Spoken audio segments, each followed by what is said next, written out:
There are moments in life when everything doesn't shatter loudly. It simply grows quiet. Dreams stop calling your name. Hope feels heavier than despair. This is often when pain settles in, unnoticed, shaping our days from the inside. We carry it with discipline, hide it behind strength, and call it purpose. But what we're really holding on to is the past. This story is about that weight, about failure that lingers, about courage that arrives late, and about healing that begins the moment we choose to let go. In a small, unremarkable town there lived a father who believed forgiveness was weakness. He thought discipline built men, that silence was strength, and that love once broken could never return the same. This is his journey, and maybe, quietly, it is yours too. In the small town where mornings arrived quietly and left the same way, there lived a man who believed order could protect him from pain. His name was Elias.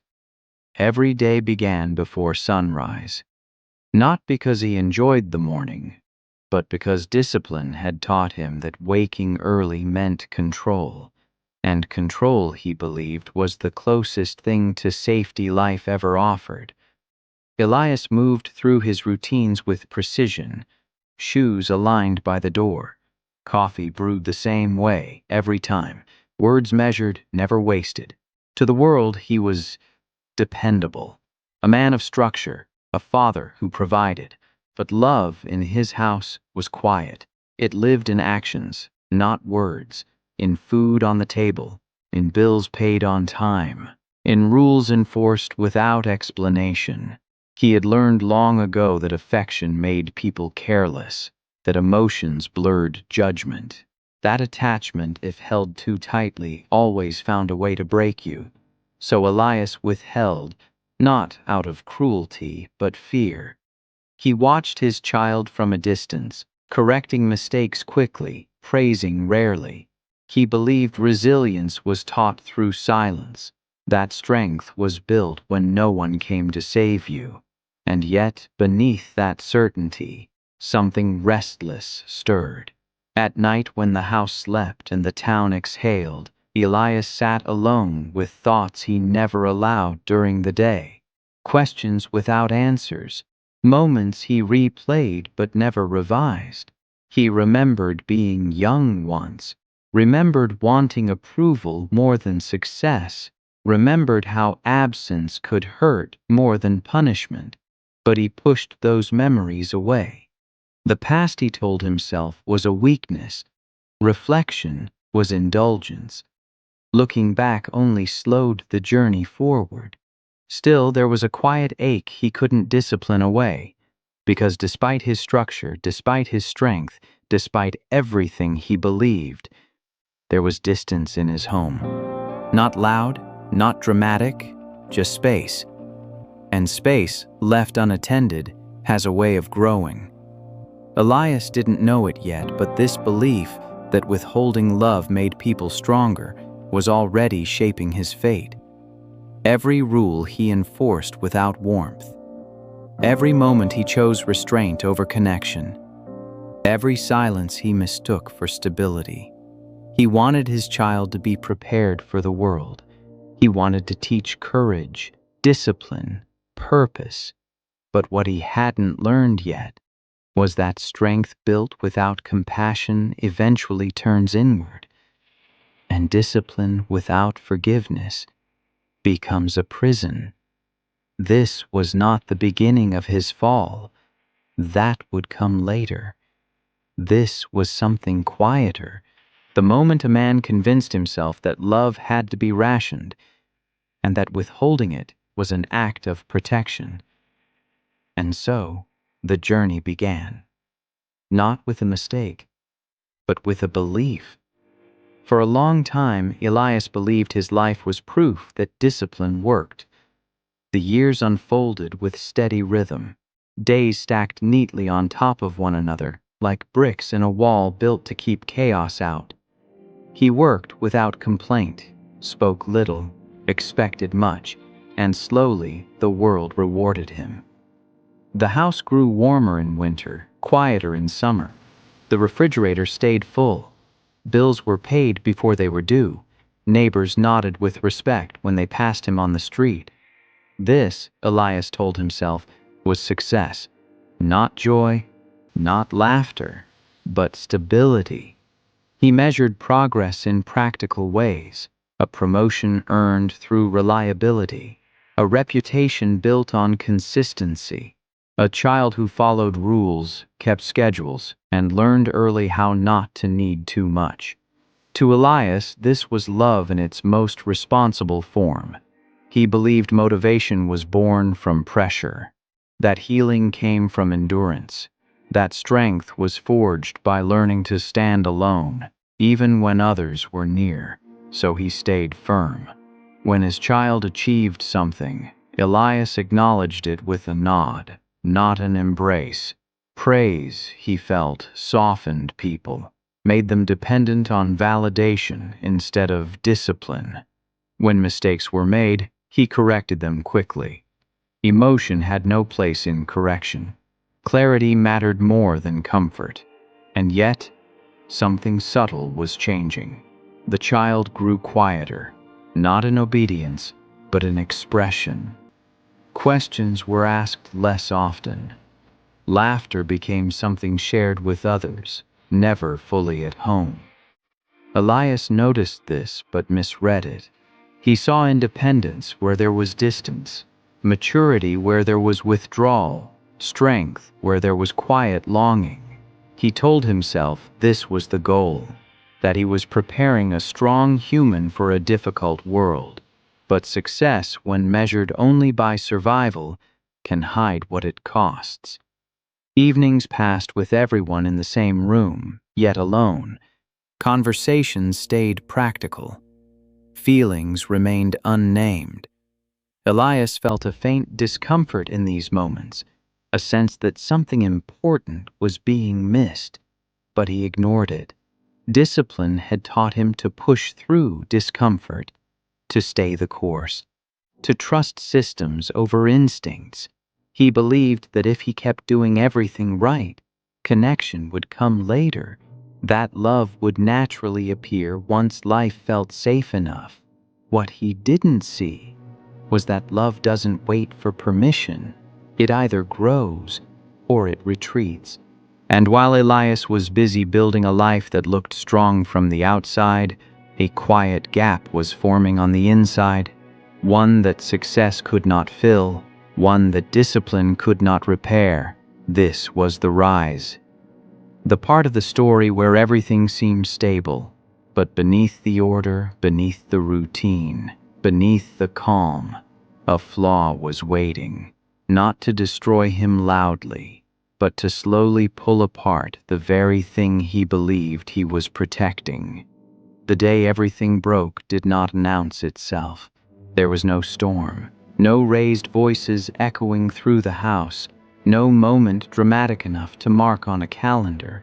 It arrived quietly, like most irreversible things do. It began with a mistake, not a small one, not the kind that fades with time, but the kind born from fear, pressure, and the desperate need to be seen. When Elias discovered it, his first response was not anger. It was disbelief. He stood there, holding the weight of it in his hands, reading and rereading the truth as if repetition might change it. This was not how things were supposed to unfold. This was not what discipline produced. His chest tightened. Control, his greatest ally, slipped through his fingers. When he finally spoke, his voice was calm. Too calm. Words came out measured, precise, and unforgiving. There was no shouting, no accusations thrown wildly, just disappointment. And disappointment, when delivered without warmth, cuts deeper than rage. He spoke of consequences, of responsibility, of how choices shape the rest of your life. He did not speak of fear. He did not speak of love. He did not ask why. In that moment, Elias believed he was teaching a lesson, but what his child heard was something else entirely. They heard that failure erased worth, that mistakes outweighed years of effort, that love was conditional, earned, not given. The space between them widened. Silence followed. Days passed without real conversation. Meals were eaten separately. Doors closed gently but firmly. Elias told himself this distance was necessary, that pain now would prevent pain later, that discipline required separation. Then came the moment he didn't expect. A bag by the door, a note, short and carefully written. No blame, no anger, just absence. Elias stood in the quiet that followed, staring at what was left behind. A room that still smelled familiar, a chair that would no longer be used, a routine suddenly missing its purpose. For the first time in years, he felt something he couldn't categorize. Not anger, not regret, at least not yet. It was failure. The kind that doesn't break things around you, only the things inside. He had done everything right, followed every rule he believed in, built a life on discipline and control, and still, something had slipped away. That night, Elias sat alone in the dark, the house unusually loud in its emptiness. He replayed the conversation over and over, searching for a different outcome. But the words were already spoken, and silence, once chosen, has a way of staying. This was the fall. Not because he lost control, but because he realized too late that control was never the same as connection.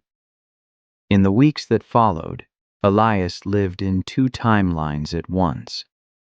One was the present, where morning still came, coffee still brewed, and the town continued as if nothing had changed, where people greeted him the same way, unaware that something essential was missing from his life. The other lived entirely in his mind.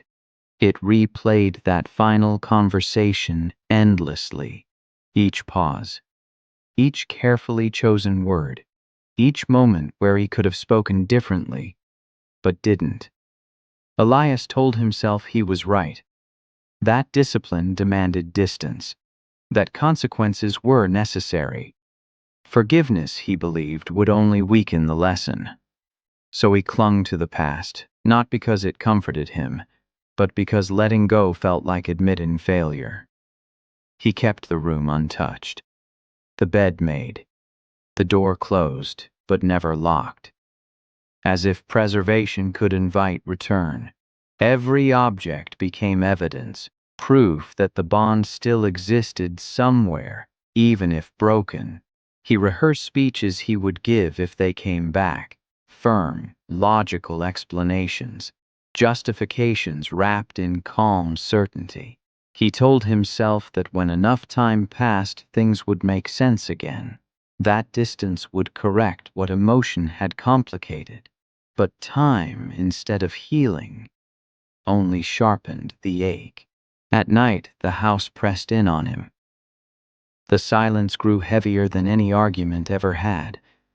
Elias avoided places that reminded him too much, avoided neighbors who asked questions, avoided mirrors that reflected a man he didn't recognize. He refused to say the words he feared most.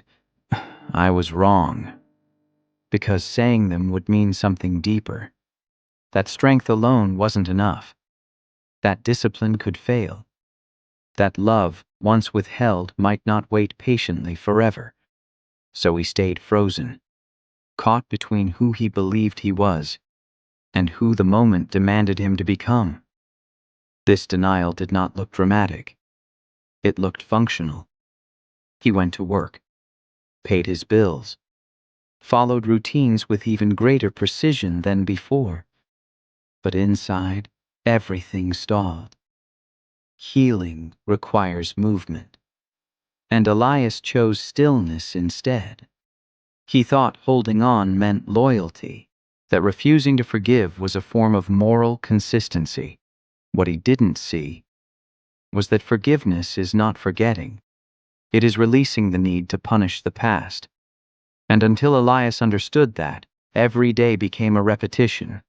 The same thoughts, the same silence, the same unresolved ending.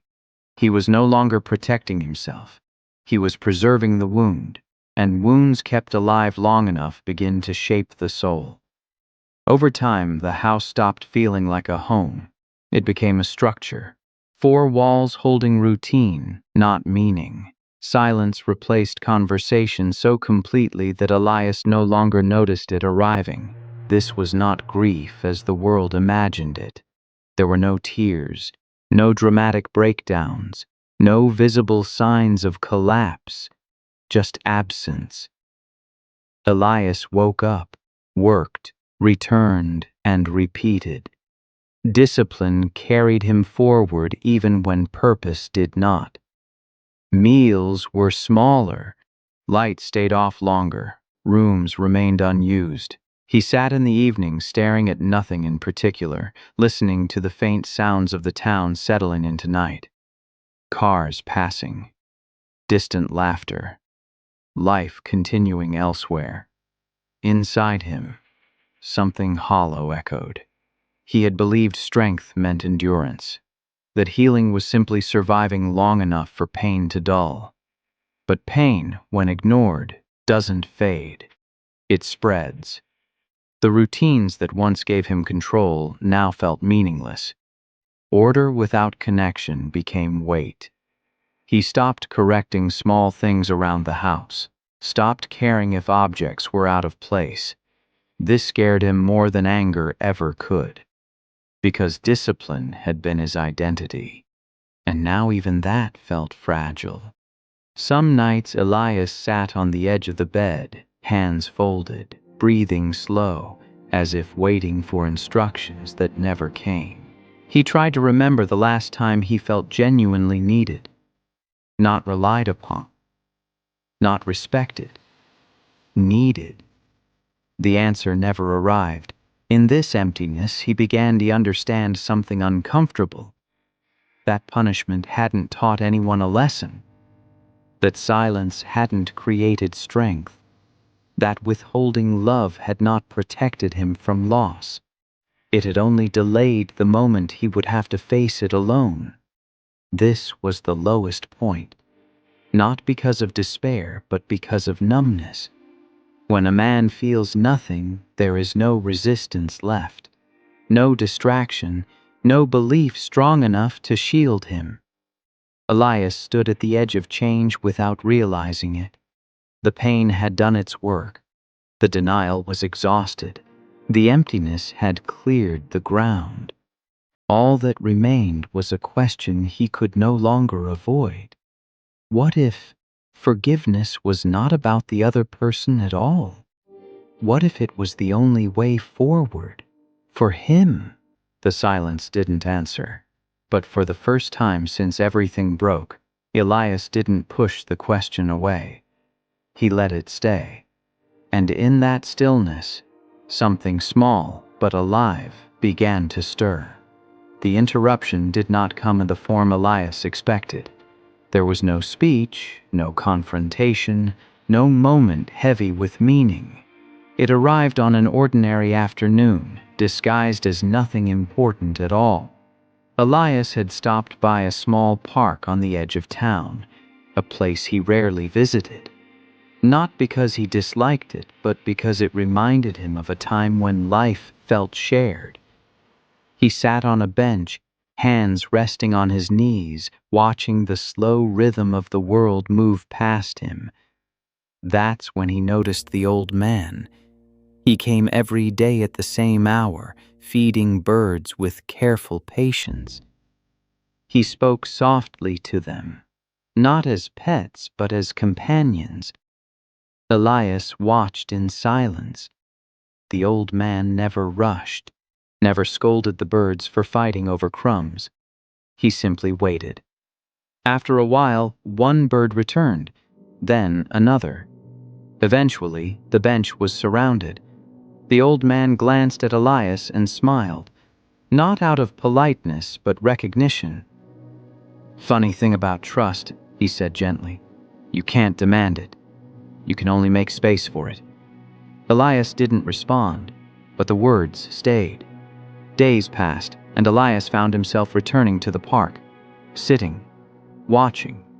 The old man was always there. One afternoon, Elias asked, "Don't they ever disappoint you?" The old man laughed softly. "Every day," he said. "But that's not the point." He brushed crumbs from his coat. "They come back because I don't punish them for being hungry." The simplicity unsettled Elias. No lecture, no blame, just observation. That night, Elias lay awake replaying the scene. He thought about discipline, about lessons, about how often he had expected emotional perfection from someone still learning how to be human. For the first time, forgiveness did not feel like surrender. It felt like understanding. The old man never spoke of mistakes as failures, only as part of the journey, and Elias realized something quietly devastating. He had confused authority with love, control with safety, distance with strength. The interruption was gentle, but irreversible. A crack had formed in the story Elias told himself about who he was and what love required. He didn't change overnight, but something shifted. For the first time since everything fell apart, Elias considered that healing might begin not with discipline, but with mercy. And mercy, unlike control, could not be enforced. It had to be chosen. Change did not arrive as a grand decision. There was no moment where Elias stood up and declared a new way of being. No promise made aloud, no dramatic turning point. It came quietly, the way real transformation often does, through small, almost invisible choices. Elias began by listening more, not to others, but to himself. He noticed how tightly he held his thoughts, how quickly he corrected emotions before they fully formed, how often he confused restraint with strength. One evening, he opened the door to the unused room. Dust hung in the air, untouched and patient. The bed was still made the way he had left it, frozen in time. For the first time, Elias did not preserve the room. He changed the sheets, opened the window, let fresh air disturb what he had tried to keep unchanged. It felt like betrayal at first, as if letting the room breathe meant letting go of the person who once filled it. But it didn't. It simply acknowledged reality. Forgiveness, Elias realized, was not an erasure of the past. It was the release of resistance to what already was. He began writing letters he never sent, not to justify himself, but to understand. He wrote about fear, about expectations, about the weight of responsibility he never knew how to share. Some nights he stopped mid-sentence, overwhelmed by the realization that his discipline had been built on avoidance. Avoidance of vulnerability, avoidance of apology, avoidance of the simple words he never learned to say. "I'm sorry. I was afraid. I didn't know how to love better." He practiced saying them aloud, to empty rooms, to passing reflections, to the silence that once terrified him. Slowly, the house changed. Not in structure, but in feeling. Elias allowed himself to rest without guilt, to sit without correcting, to feel sadness without rushing it away. Healing, he discovered, required patience. The discipline he once used to suppress emotion was now redirected toward consistency, showing up for himself, choosing humility daily, letting go again and again. Some days were heavier than others. Forgiveness is not a single act, it is a practice. And each time Elias loosened his grip on the past, something unexpected happened. The weight lessened, not because the pain disappeared, but because it was no longer being carried alone. He understood now. Rebirth doesn't mean becoming someone new. It means becoming honest about who you've always been. And for the first time, Elias felt the faint presence of peace. Not the loud kind. The kind that arrives softly when resistance finally ends. Growth, Elias learned, does not erase old habits. It simply makes them visible. Just when life began to feel lighter, when peace settled into his routines like a familiar breath, the past returned, testing everything he thought he had learned. It happened during moments of stress, a long day at work, a careless remark from a stranger, a memory triggered without warning. The old instinct rose quickly: withdraw, correct, control. There were evenings when Elias felt the familiar urge to retreat into silence, to tighten his schedule, to reassert order as a way of calming himself. He recognized the pattern now. Discipline had once been armor, and armor, when worn too long, becomes a cage. One afternoon he caught himself drafting another unsent letter, this time full of explanations and justifications, not apologies. He stopped. Growth, he realized, wasn't about perfection. It was about noticing the moment before the old self took over. So he chose differently. Instead of withdrawing, he stayed present. Instead of defending, he listened. Instead of controlling the narrative, he allowed uncertainty to exist. This was harder than discipline had ever been. Consistency demanded courage. There were setbacks. Days when guilt returned uninvited. Nights when regret resurfaced, heavy and sharp. But Elias no longer ran from them. He sat with discomfort the way the old man sat with the birds, patient, unpunishing, allowing. The past did not disappear, it softened. Each time Elias resisted the urge to retreat, strength grew, not in force, but in steadiness. This was the new struggle. Not surviving pain, but staying open in its presence. Not proving resilience, but practicing compassion. He understood now that discipline was never the enemy. It simply needed a new purpose. Not to suppress feeling, but to support healing. Each day became an act of quiet courage. Each choice, a small reaffirmation. He was no longer defined by what he withheld, but by what he was willing to offer, even when afraid. And though the journey was unfinished, Elias felt something unfamiliar and steady within him: trust, not in outcomes, not in people, but in his ability to respond with grace. The change did not announce itself. No moment arrived where Elias suddenly felt complete, or certain, or healed in the way stories often promise. Instead, life simply began to feel balanced. Morning still came early. Discipline still guided his days, but it no longer ruled them. Elias moved with less urgency now. He listened more than he spoke, and when he spoke, his words carried warmth instead of weight. Love, he discovered, did not require authority to survive. It required presence. There were small moments, almost unnoticeable, that marked this transformation. He began greeting neighbors with genuine curiosity, holding doors open not out of habit but awareness, allowing conversations to wander without steering them back to safety. Purpose shifted too. It was no longer about control or legacy. It was about alignment, living in a way that left room for others to exist fully, mistakes included.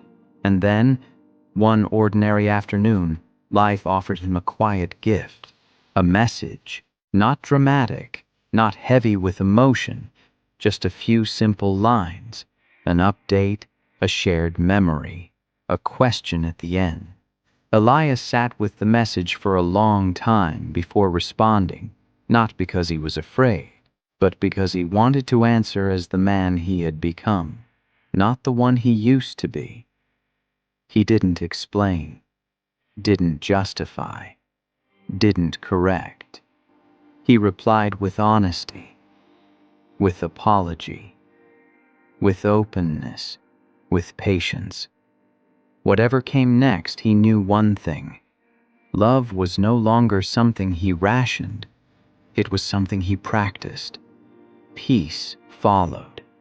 Not because everything was resolved, but because resistance had ended. Elias understood now that forgiveness was not a single bridge you crossed once. It was a way of walking, a posture of the heart. And whether reconciliation unfolded slowly or not at all, he was no longer trapped in the past. He had learned how to love without fear, to lead without control, to remain open without losing himself. This was the new dawn. Not bright, not loud, just steady. And for the first time in a long while, Elias felt ready, not for perfection, but for connection. There is a quiet truth most of us learn too late. That strength is not proven by how much we can endure, but by how willing we are to soften. Elias believed discipline would protect him. That control would keep love intact, that withholding emotion was a form of wisdom. But life taught him something gentler, that forgiveness is not weakness, it is courage without armor. You see, failure is not the moment everything breaks. Failure is the moment we refuse to grow from what broke us. Elias learned that healing begins when we stop punishing the past, when we release the need to be right, when we accept that love, to survive, must be allowed to breathe. Letting go does not mean forgetting. It means choosing peace over pride, understanding over judgment, connection over control. There are moments in your own life, perhaps right now, where silence feels safer than honesty, where discipline has become a shield, where strength looks like distance. But real strength asks something different.